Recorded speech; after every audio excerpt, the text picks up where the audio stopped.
우리 하나님의 말씀 신명기 5장 6절부터 10절 말씀까지 신명기 5장 6절부터 10절까지 함께 읽겠습니다. 시작. 나는 너를 애굽 땅 종되었던 집에서 인도하여 낸 네 하나님 여호와라. 나 외에는 다른 신들을 내게 두지 말지니라. 너는 자기를 위하여 새긴 우상을 만들지 말고 위로 하늘에 있는 것이나 아래로 땅에 있는 것이나 땅 및 물속에 있는 것에 어떤 형상도 만들지 말며 그것들에게 절하지 말며 그것들을 섬기지 말라. 나 네 하나님 여호와는 질투하는 하나님인즉 나를 미워하는 자의 죄를 갚되 아버지로부터 아들에게로 3, 4대까지 이르게 하거니와 나를 사랑하고 내 계명을 지키는 자에게는 1000대까지 은혜를 베푸느니라. 아멘. 첫 번째 계명, 나 외에는 다른 신들을 내게 두지 말지니라 하는 계명이 믿음의 대상, 경배의 대상이 누구인가 하는 것을 가르쳐 주시는 계명이라고 말씀드렸어요. 우리 믿음의 대상, 경배의 대상은 오직 주 여호와 하나님이시다 하는 거 기억하면서 살라고 하신 것이죠. 두 번째는 매우 밀접한 계명인데 1계명과 하나님만 여호와만 하나님으로 섬기라 하는 말씀과 굉장히 밀접한데 이제 그것과 연관해서 우리 예배의 방법까지 가르쳐 주시는 계명이다 하고 말씀드렸어요. 이제 여호와 하나님을 섬긴다고 할 때도 우리가 어떻게 섬겨야 되냐?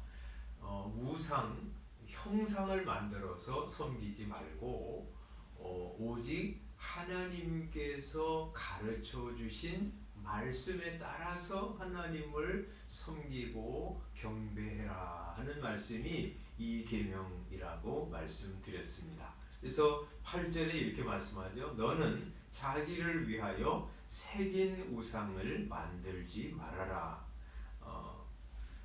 그 우상을 만드는데 위로 아래로 땅 밑에 어떤 형상도 만들어서 섬기지 말라는 것이죠. 위로 하늘에 있는 것, 무슨 해와 달과 별들, 우리 조상들도 그랬잖아요. 뭐 달 보고 빌고 그랬잖아요. 또 서양에서는 태양신이라고 해서 태양에다가 제단을 이제 쌓아놓고 태양을 향해서 절하고 그런 이제 일들이 있었는데 그런 거 하지 말라는 것이죠. 아래로 땅에 있는 것, 이 땅에 있는 사람을 비롯해서 어떤 짐승이나 나무나 뭐 산이나 이런 것들을 보고 거기에다가 절하고 섬기지 말라는 것이죠. 땅 밑에 물 속에 있는 어떤 것의 형상도 물고기라든지 용왕이라든지 뭐 이런 거 이게 섬기지 말라고 하십니다. 그리고 그것을 만들어서 거기 절하고 섬기지 말라고 명령하십니다. 이제 그러니까 두 개로 나눌 수 있어요. 이제 이 계명은 하나는 하나님을 섬기되 하나님을 형상으로 만들어서 섬기는 것을 금지하는 거예요. 그죠? 이스라엘 백성들이 그랬잖아요. 애굽에서 나와서 시내산에 있을 때 모세가 산 위에 올라와서 내려오지 않으니까 백성들이 아론에게 막 위협을 해가지고 우상, 송아지 우상을 만들죠. 그러면서 그 우상을 송아지 신상을 뭐라고 그러냐면 애굽에서는 뭐 아피스 신 이렇게 이제 부르고 거기 경배하는데 이스라엘 백성들은 그것을 이 애굽에서 우리를 인도하여 낸 여호와다 이렇게 하면서 이제 그 신상에다가 이제 절하고 제사를 드리고 섬기잖아요. 그러니까 여호와 하나님을 섬긴다고 하면서 형상을 만들어서 섬기는 거예요. 북이스라엘의 여로보암이 남북 이스라엘이 이제 나누어졌을 때 베델과 단에다가 성전과 유사한 유사 성전을 만들죠. 그리고 그 안에다가 이제 금송아지 우상을 만들어 놓는데 그것도 이스라엘의 여호와 하나님이라고 부르면서 거기에다가 이제 제사를 드리게 한 거죠. 그러니까 이제 하나님을 섬긴다고 하면서 그 하나님을 어떤 형상을 만들어서 섬기는 거, 뭐 송아지라든지 뭐 사람의 모양이라든지, 이게 여호와야 하면서 섬기는 거, 그거 금지하는 거예요. 왜냐하면 하나님은 영이시기 때문에 사람의 모양이라든지 송아지의 형상으로 하나님을 형상화하는 순간 하나님은 왜곡되게 돼 있어요. 그런 하나님이 아닌데, 하나님은 우리처럼 육신을 가지고 있는 존재가 아니시잖아요. 하나님이 송아지가 아니잖아요. 그런데 송아지나 사람의 형상으로 만드는 순간 하나님의 영광은 훼손이 되고, 하나님이 이런 분이구나 하는 생각을 가지는 순간 하나님에 대해서 잘못 이해하고 잘못 섬기게 되는 것이죠. 그래서 하나님은 그렇게 하지 말라고 하세요. 근데 또 하나, 형상을 우상을 만들고 거기 절하고 섬기지 말라고 하는 것은 하나님 외에 다른 신들의 형상도 만들지 말고 섬기지 말라고 하는 말씀도 같이 포함되어 있는 거죠. 그죠? 뭐 바알이라고 하는 신, 아세라고 하는 신, 그 신을 만들고 그 신상을 만들어서 거기 섬기는 것, 그것도 하나님이 금지하시는 것이죠. 그렇게 하시는 이유가, 금하는 이유가 하나님이 질투하는 하나님이시기 때문이다. 이렇게 말하죠. 9절에 네 하나님 여호와는 질투하는 하나님이시다. 질투하시는 하나님이세요. 왜 질투라고 하는 말 나오니까 하나님에 대해서 막 오해하는 사람들이 있죠. 미국의 유명한 앵커인 오프라 윈프리, 이 여자가 신앙을 떠난 이유가 교회에서 하나님은 질투하는 하나님이다 하는 말씀을 못 견뎌가지고 신앙을 떠났다고 해요. 뭐 그렇게 편협하냐 하나님이, 그러면서 기독교를 등졌다고 합니다. 왜 그러냐? 질투에 대해서는 부정적인 감정이 좀 있기 때문이죠. 사람. 그러나 이제 이 질투라고 하는 게 꼭 부정적인 뉘앙스만 있는 건 아니죠. 긍정적인 면이 있는 거죠. 하나님의 질투는 긍정적인 면에서 우리를 사랑하시기 때문에 일어나는 감정이라고 할 수 있어요. 그죠? 우리 한 남자와 한 여자가 사랑하면서 언약을 하고 결혼하잖아요. 나는 평생 당신만을 여자로, 아내로 알고 사랑하고 귀하게 여기고 섬기겠습니다 하면서 이제 사랑의 언약을 하죠. 아내도 마찬가지고 사랑의 언약으로 하나가 되는 거예요. 그렇게 할 때, 사랑의 언약으로 하나가 될 때 거기에는 독점적인 사랑의 관계가 형성되는 거죠.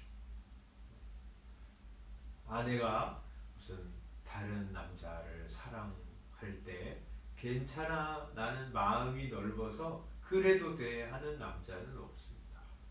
아내도 마찬가지죠.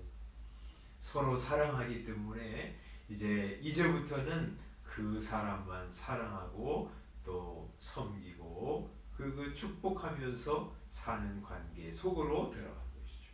하나님께서 말이죠, 이스라엘 백성들을 구원하셔서 시내산에서 언약을 맺으셨는데 그 언약은 사랑의 언약이었어요. 하나님은 온 세상 가운데서 이스라엘을 선택하시고 그들과 함께 하시고 그들을 자기 백성으로 삼으시고 영원토록 돌아보시고 구원하시겠다고 약속하신 것이고요.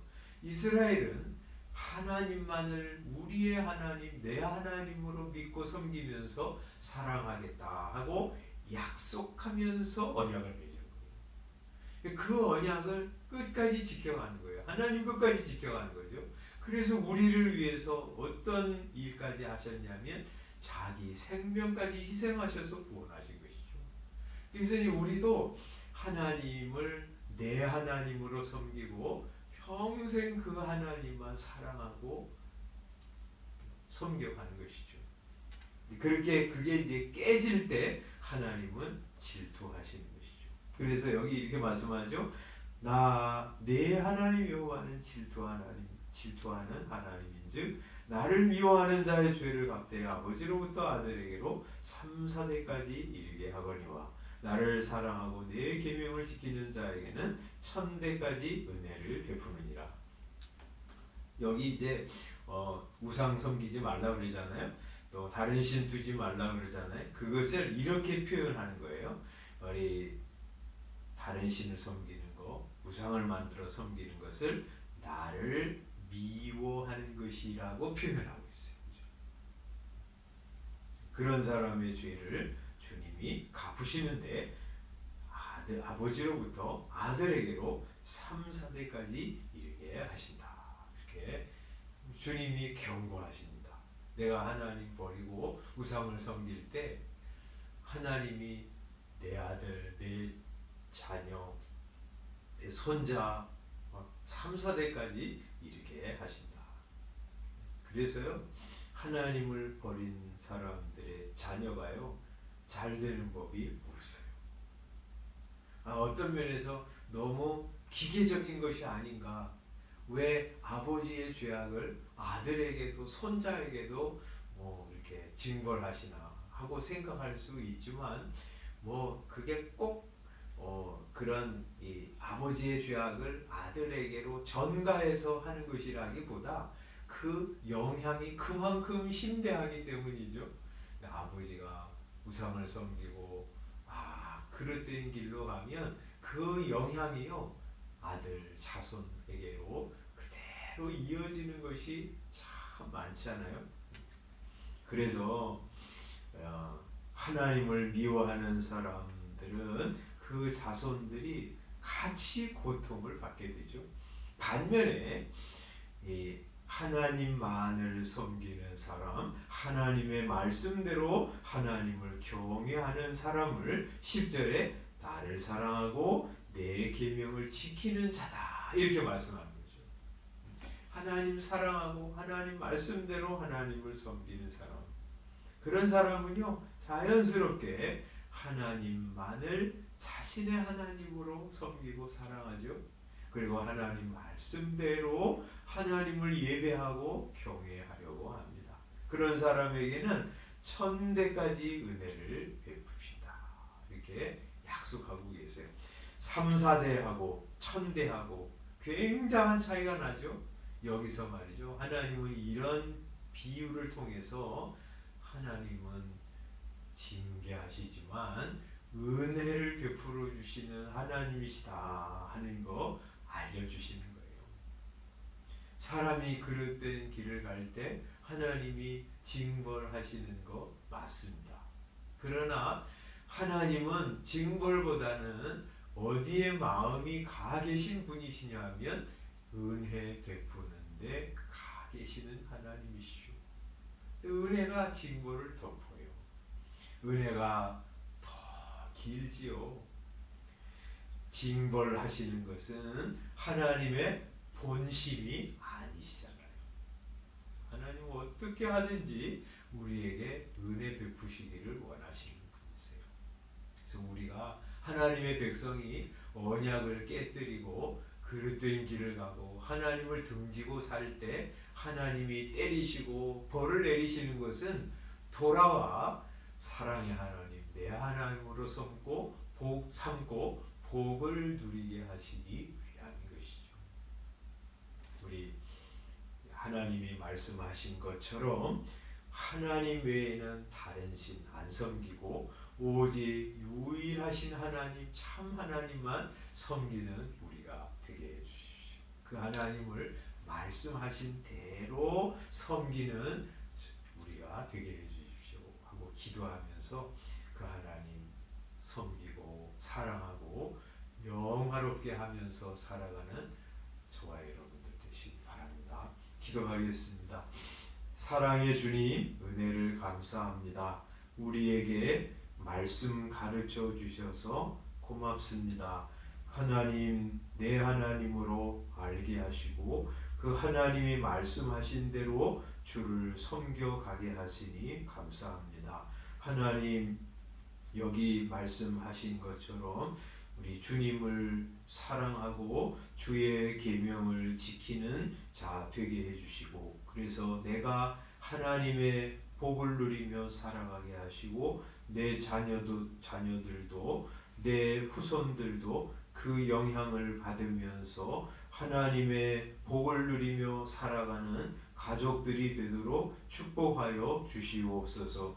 날씨가 매우 춥습니다. 사랑하는 주의 자녀들을 오늘도 붙잡으시고 감기 걸리지 않게 해주시고 건강 잘 유지하게 하시며 연세 드신 성도들을 기여하셔서 실족하지 않게 하시고 오늘도 주님 손 붙들고 주님 의지함으로 내 길 잃지 않고 복된 길 걸어가는 하루가 되게 하여 주시옵소서. 북한 동포들에게도 은혜 내려주시고 특별히 지하에서 숨죽이며 숨어서 예배하고 신앙생활하는 북한 지하교회 성도들을 기여하셔서 그분들의 기도 들어주시고 우리 북한 땅의 신앙의 자유, 또 육체의 자유, 또 언론의 자유 허락해 주시고 또 남북한이 통일이 되어서 하나님께 영광을 올려드리고 복음을 온 세상에 증거하며 또 그 땅에 하나님의 교회가 세워져서 기도와 찬송 소리가 울려 퍼지는 날 속히 오도록 역사해 주시옵소서. 악한 위정자는 하나님이 내리치시고 하나님 그 땅에 기쁨과 찬송의 함성이 울려 퍼지도록 은혜 내려 주시옵소서. 예수님의 이름으로 기도드리옵나이다. 아멘.